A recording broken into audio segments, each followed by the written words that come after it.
ವೀಕ್ಷಕರೇ ನಮಸ್ಕಾರ. ನೀವೆಲ್ಲ ಅಂದುಕೊಂಡಿರ್ತೀರಾ ಜೀವನದಲ್ಲಿ ಒಮ್ಮೆಯಾದರೂ ಪ್ರಕೃತಿಯ ಸೌಂದರ್ಯವನ್ನ ಬಾನೆತ್ತರದಿಂದ ಕಾಣಬೇಕೆಂದು. ಹಾಗಾದ್ರೆ ನೀವು ನಾನು ಹೇಳೋ ಈ ಸ್ಥಳಕ್ಕೆ ಹೋದ್ರೆ ಮೈ ಮರೆಯೋದ್ರಲ್ಲಿ ಎರಡು ಮಾತೇ ಇಲ್ಲ.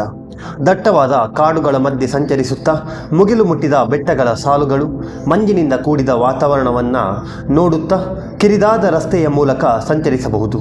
ಈ ಸ್ಥಳ ಇರುವುದು ಬೇರೆಲ್ಲೂ ಅಲ್ಲ, ನಮ್ಮ ಕರ್ನಾಟಕದ ಚಾರ್ಮಾಡಿ ಘಾಟ್.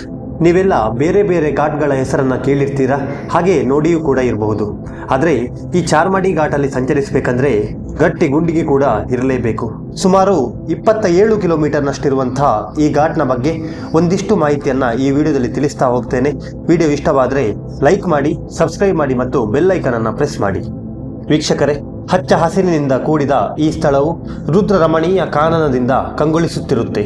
ಪ್ರಕೃತಿಯ ಮುಂದೆ ನಾವೆಲ್ಲರೂ ಚಿಕ್ಕವರೆಂದು ಈ ಸ್ಥಳಕ್ಕೆ ಹೋದವರಿಗೆ ಮಾತ್ರ ತಿಳಿಯೋದು.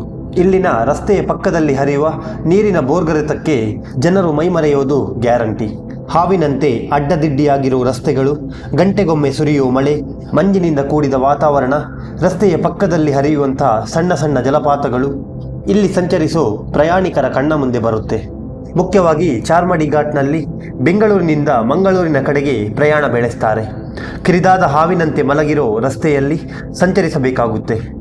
ಈ ಸ್ಥಳದಲ್ಲಿ ಚಾರ್ಮಾಡಿ ಘಾಟ್ನಲ್ಲಿ ನೀವೆಲ್ಲ ಕಂಡಿರದ ಬಾನೆತ್ತರದ ಮರಗಳನ್ನು, ಕಲ್ಲು ಬಂಡೆಗಳು, ನದಿ ಪ್ರದೇಶಗಳನ್ನು, ಕಾಡು ಪ್ರಾಣಿಗಳು, ಹಾವುಗಳನ್ನು ಇಲ್ಲಿ ಕಾಣಬಹುದು. ಇನ್ನಷ್ಟು ಜನರಿಗೆ ಚಾರ್ಮಾಡಿ ಘಾಟ್ ಎಂದು ಹೆಸರು ಕೇಳ್ತಾ ಇದ್ದಂಗೆ ಭಯ ಹುಟ್ಟುತ್ತೆ. ಕಾರಣ ಇಲ್ಲಿನ ಪ್ರಕೃತಿಯ ಮಡಿಲಿನಲ್ಲಿ ನಡೆದಿರೋ ಭಯಾನಕ ಘಟನೆಗಳು. ಈ ಸ್ಥಳದಲ್ಲಿ ಎಷ್ಟೋ ಜನರು ತಮ್ಮ ಪ್ರಾಣವನ್ನು ಕಳೆದುಕೊಂಡಿದ್ದಾರೆ. ಬೇರೆ ಬೇರೆ ಊರಿನಲ್ಲಿ ನಾಪತ್ತೆಯಾದ ವ್ಯಕ್ತಿಗಳ ಹೆಣವು ಕೂಡ ಈ ಸ್ಥಳದಲ್ಲಿ ದೊರೆತಿದೆ. ಅಷ್ಟೇ ಅಲ್ಲ, ಆಕ್ಸಿಡೆಂಟ್, ಆತ್ಮಹತ್ಯೆ ಕೂಡ ಈ ಸ್ಥಳದಲ್ಲಿ ನಡೆದಿದೆ. ಇದರಿಂದಾಗಿ ಇಲ್ಲಿ ಸಂಚರಿಸಲಿಕ್ಕೆ ಹೆಚ್ಚಿನವರಿಗೆ ದೆವ್ವ ಭೂತಗಳ ಭಯವೂ ಕೂಡ ಹೆಚ್ಚಾಗಿ ಕಾಡುತ್ತೆ. ಮಳೆಗಾಲದ ಸಮಯದಲ್ಲಿ ಚಾರ್ಮಾಡಿ ಘಾಟ್ನಲ್ಲಿ ಪ್ರಯಾಣಿಸುವುದು ತುಂಬಾನೇ ಸಂತೋಷವನ್ನು ನೀಡುತ್ತೆ. ತಂಪಾದ ತಂಗಾಳಿ, ಹಚ್ಚ ಹಸಿರಿನಿಂದ ಕೂಡಿದಂತಹ ಪ್ರಕೃತಿ, ತುಂತುರು ಮಳೆಯಲ್ಲಿ ಪ್ರಯಾಣಿಸ್ತಾ ಹೋದರೆ ಅದರ ಮಜಾನೇ ಬೇರೆ. ಆದರೆ ದೊಡ್ಡ ದೊಡ್ಡ ಟ್ರಕ್, ಕಂಟೈನರ್ ವಾಹನಗಳ ಸವಾರರು ಮಳೆಗಾಲದಲ್ಲಿ ಚಾರ್ಮಾಡಿ ಘಾಟ್ನಲ್ಲಿ ಬರಲಿಕ್ಕೆ ಹಿಂಜರಿತಾರೆ. ಇಲ್ಲಿನ ಗುಡ್ಡ ಕುಸಿತ ತುಂಬಾನೇ ಅಪಾಯಕಾರಿಯಾಗಿದೆ. ಇದರಿಂದಾಗಿ ಅನೇಕ ದುರ್ಘಟನೆಗಳು ಕೂಡ ನಡೆದು ಹೋಗಿವೆ. ಒಂದು ವೇಳೆ ಇಲ್ಲಿ ಗುಡ್ಡ ಕುಸಿತ ಆದರೆ ವಾಹನಗಳು ಕನಿಷ್ಠ ಅಂದ್ರೂ 10 ಗಂಟೆಗಳ ಅಧಿಕ ಕಾಲ ಸಮಯವನ್ನು ಇಲ್ಲಿ ನಿರಂತರವಾಗಿ ಕಳೆಯಬೇಕಾಗುತ್ತೆ. ಕಾಫಿಯ ನಾಡು ಚಿಕ್ಕಮಗಳೂರು ಜಿಲ್ಲೆಯ ಮೂಡಿಗೆರೆಯ ಕೊಟ್ಟಿಗೆಹಾರದಿಂದ ಶುರುವಾದಂಥ ಈ ಘಾಟ್ ಕರಾವಳಿಯ ದಕ್ಷಿಣ ಕನ್ನಡ ಜಿಲ್ಲೆಯ ಬೆಳ್ತಂಗಡಿಯ ಚಾರ್ಮಾಡಿ ಎಂಬ ಊರಿನಲ್ಲಿ ಕೊನೆಗೊಳ್ಳುತ್ತೆ. ಚಾರ್ಮಾಡಿ ಘಾಟ್ಗೆ ಕರ್ನಾಟಕದ ಭೂಮಿ ಮೇಲಿನ ಸ್ವರ್ಗ ಅಂದರೆ ತಪ್ಪಾಗೋದಿಲ್ಲ. ಇಲ್ಲಿನ ಮತ್ತೊಂದು ಪ್ರಸಿದ್ಧಿ ಅಂದರೆ ಚಾರ್ಮಾಡಿ ಘಾಟ್ನಲ್ಲಿರುವಂಥ ಅಣ್ಣಪ್ಪ ಸ್ವಾಮಿ ದೇವಸ್ಥಾನ.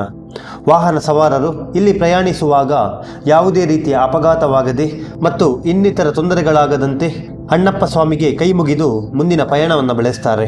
ಸಾಮಾನ್ಯವಾಗಿ ಈ ಸ್ಥಳದ ವೀಕ್ಷಣೆಗೆ ದೂರದ ಊರಿನಿಂದ ಪ್ರಯಾಣಿಕರು ಆಗಮಿಸಿ ಪ್ರಕೃತಿಯ ಸೌಂದರ್ಯವನ್ನು ನೋಡುತ್ತಾ ಕೆಲ ಕಾಲ ಕಳೆಯುತ್ತಾರೆ. ಕರ್ನಾಟಕದ ಪ್ರವಾಸಿ ತಾಣಗಳಲ್ಲಿ ಚಾರ್ಮಾಡಿ ಘಾಟ್ ಕೂಡ ಮುಖ್ಯ ಪಾತ್ರವನ್ನು ವಹಿಸುತ್ತೆ. ದಿನಕ್ಕೆ ನೂರಾರು ಪ್ರವಾಸಿಗರನ್ನು ಆಕರ್ಷಿಸುವ ಈ ಸ್ಥಳವನ್ನು ಕಾಪಾಡಿಕೊಳ್ಳುವುದು ನಮ್ಮೆಲ್ಲರ ಕರ್ತವ್ಯ. ಮುಖ್ಯವಾಗಿ ಸ್ವಚ್ಛತೆಯನ್ನು ಕಾಪಾಡಿಕೊಳ್ಳುತ್ತಾ ಪ್ಲಾಸ್ಟಿಕ್ ಮುಕ್ತ ಚಾರ್ಮಾಡಿ ಘಾಟನ್ನಾಗಿ ಮಾಡಬೇಕಾಗಿದೆ. ಚಾರ್ಮಾಡಿ ಘಾಟ್ಗೆ ಮಳೆಗಾಲ ಅಥವಾ ಚಳಿಗಾಲದಲ್ಲಿ ಆಗಮಿಸುವುದು ತುಂಬಾ ಖುಷಿಯನ್ನು ಕೊಡುತ್ತೆ. ವೀಕ್ಷಕರೇ, ಇದಿಷ್ಟು ಚಾರ್ಮಾಡಿ ಘಾಟ್ ಬಗೆಗಿನ ಒಂದಿಷ್ಟು ಮಾಹಿತಿಯಾಗಿತ್ತು. ಮತ್ತೆ ಸಿಗೋಣ.